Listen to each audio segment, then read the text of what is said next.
안녕하십니까. 서울시 중랑구 면목동에 위치하고 있는 정직한 공인중개사 사무소입니다. 오늘 다뤄볼 영상은 전세 대출과 관련돼서 아니면은 전세를 계약을 해서 들어갈 때 전세금을 지키기 위한 보증보험을 들어가려고 하시는데, 그 전세 보증금 반환보험, 전세 지킴 보증, 임대사업자 같은 경우에는 임대사업자의 임대보증금 보증이라고 있는데, 어떤 기준에 들어와야 들어갈 수 있는지를 간략하게 알아보는 시간을 가져보도록 하겠습니다. 자, 그럼 내용 들어가 보시겠습니다. 자, 오늘 크게 알아볼 거는 이렇게 분류를 해볼 건데, 다세대가 있고, 흔히 그 빌라를 기준으로 설명을 드릴 거예요. 그 다음에 다가구가 있고, 그 다음에 오피스텔, 아파트, 이렇게 기준을 나눠 놓고 설명을 해볼 건데, 보증보험은 크게 네 가지 경우로 나눠볼 수 있습니다. 그래서 허그, 그 다음에 HF. 그래서 허그는 주택도시보증공사, 주택도시보증공사. HF는 주택금융공사. 인 거고, 여기에 외로 SGI라고 서울보증보험이 있습니다. 그리고 임대사업자의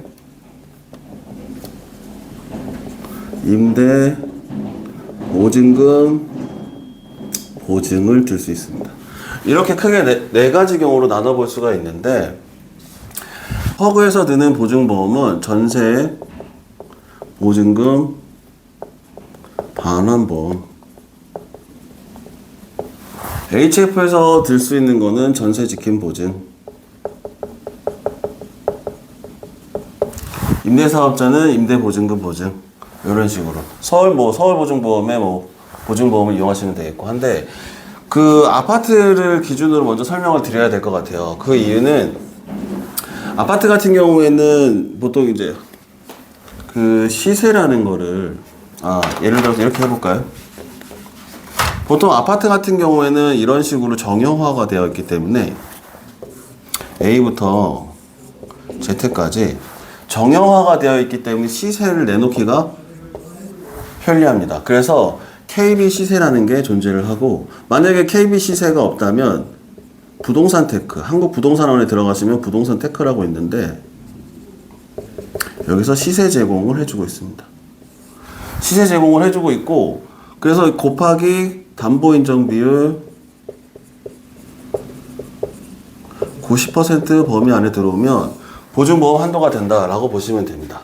그래서 지금은 여기서 중요한 건 뭐냐면 기준을 시세로 줬다라는 건데, 그런데 다세대라던가 다가구 같은 경우에는 보통 아파트처럼 정형화되어 있지 않고 그 각 주택마다 입지가 다르고 위치가 다르고 건축 연한이 다르고 그다음에 건축 자재를 어떤 걸로 썼느냐가 다 다를 거라서 시세를 내놓기가 너무 어렵습니다. 사실 거의 불가능합니다, 시세라는 건. 그래서 그러면 전세보증금 반환보험, 전세지킴 보증, 임대보증금 보증을 들 때 그럼 시세가 없다면 그러면 어떤 기준을 제시를 해줘야 그걸 기준으로 해가지고 들 수 있지 않겠냐라고 해서 기준을 준 게 공시가격에 곱하기 140을 주택가격으로 산정하겠다 라는 기준을 줬습니다. 그래서 주택가격에 곱하기 90% 담보인정 비율,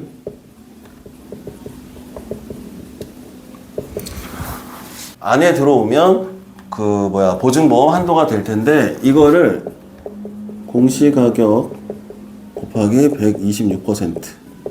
그러니까 이 전체적인 내용은 크게 기억하실 필요는 없고, 결론적으로는 공시가격의 126% 범위 안에 들어오면 보증보험 한도가 되겠다라는 내용입니다.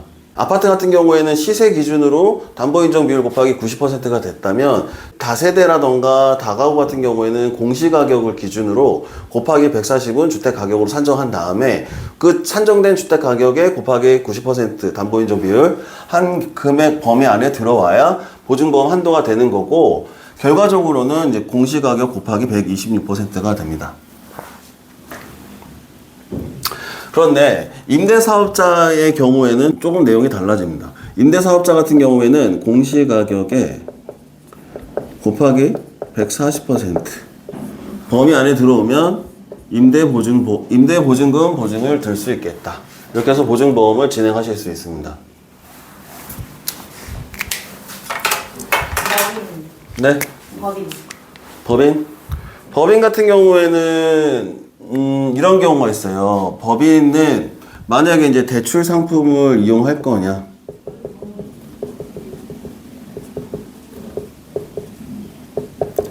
대출 상품을 이용할 거냐, 그렇다면 허그 대출은 법인은 안 됩니다. 다만 내가 돈이 있어. 내 돈으로 전세를 들어가고 그냥 보증보험만 허그를 들 거야. 가능해요, 그거는.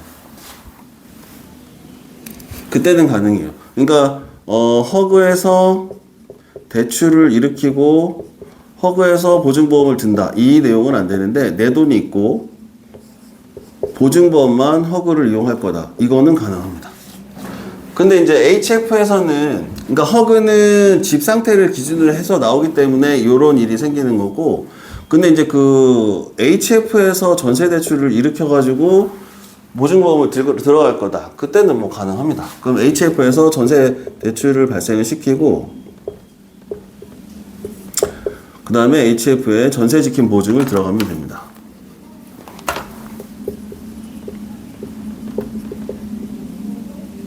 HF는 개인의 소득을 기준으로 뭐 신용도라든지 해서 연소득에 곱하기 평균적으로 약 3.5배 정도를 대출 한도로 보시면 되는데, 어쨌든 법인이어도 HF는 전세 대출을 일으킬 수 있다. 왜냐면 개인이 기준이 되기 때문에. 그리고 전세 지킴 보증을 들어가면 되겠다.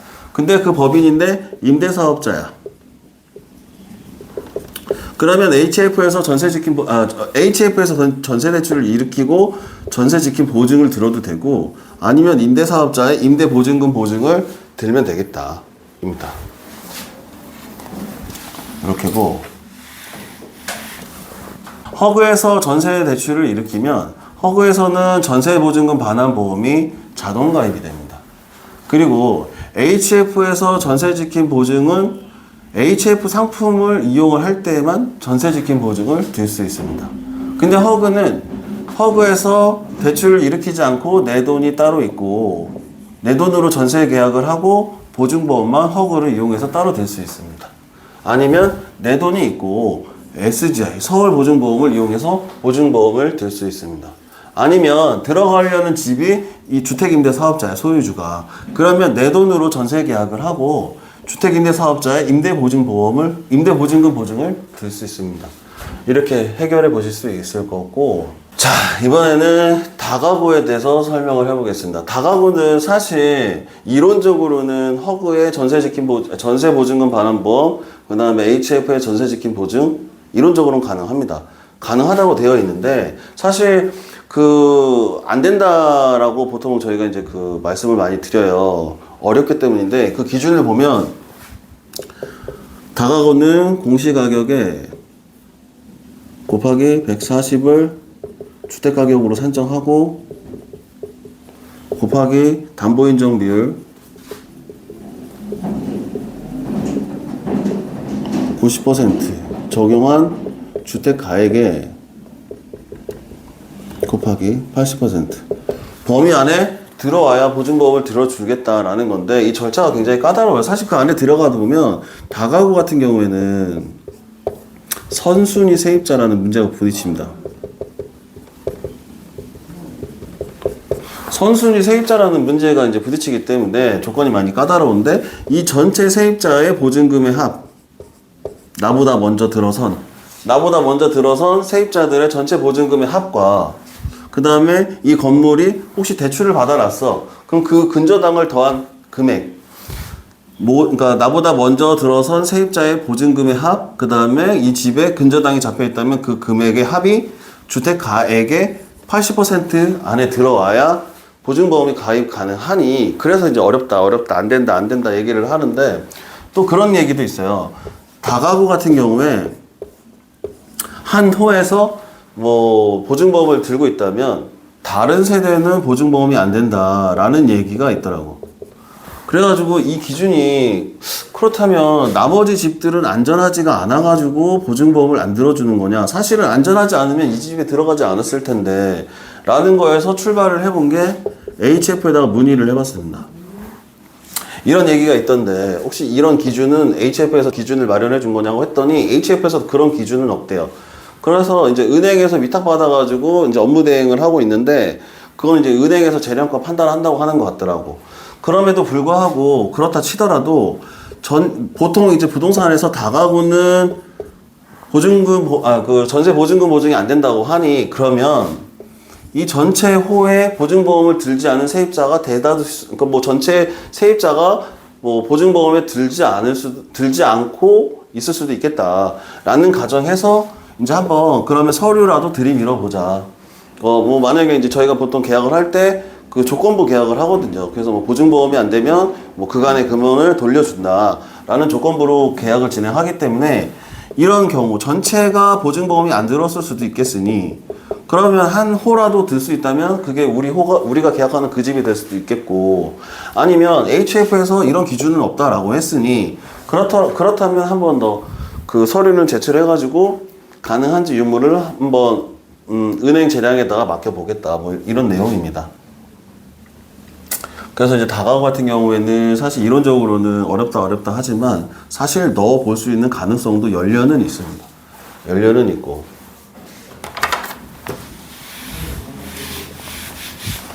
그리고 이제 오피스텔의 설명을 드리면 오피스텔은 이제 두 가지 경우가 있는데 KB 시세가 있는 단지형 오피스텔이 있을 수 있겠고 만약에 KB 시세가 없다면 이제 기준시가 조회를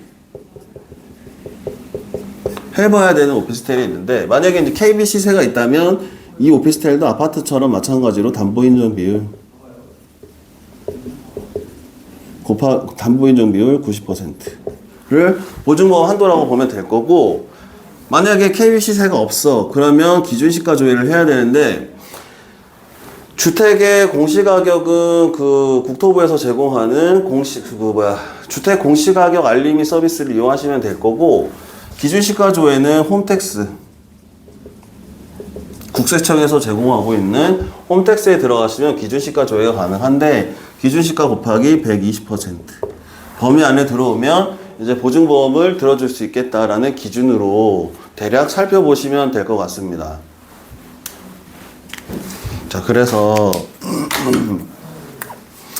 지금까지 그러니까 지금까지 내 전세금을 지키기 위한 전세 보증금 반환보험, 전세 지킴 보증, 임대주택 사업자의 임대 보증금 보증, 아니면 서울 보증보험의 뭐 그 보험 상품을 이용해서 내 전세 보증금을 지킬 수 있는 방법이 어느 기준 안에 들어와야 가능한지를 살펴보는 시간을 가졌는데 오늘 영상은 여기까지고요. 다음에도 좋은 내용으로 다시 한번 찾아뵙도록 하겠습니다. 지금까지 정직한 공인중개사 사무소였습니다. 감사합니다.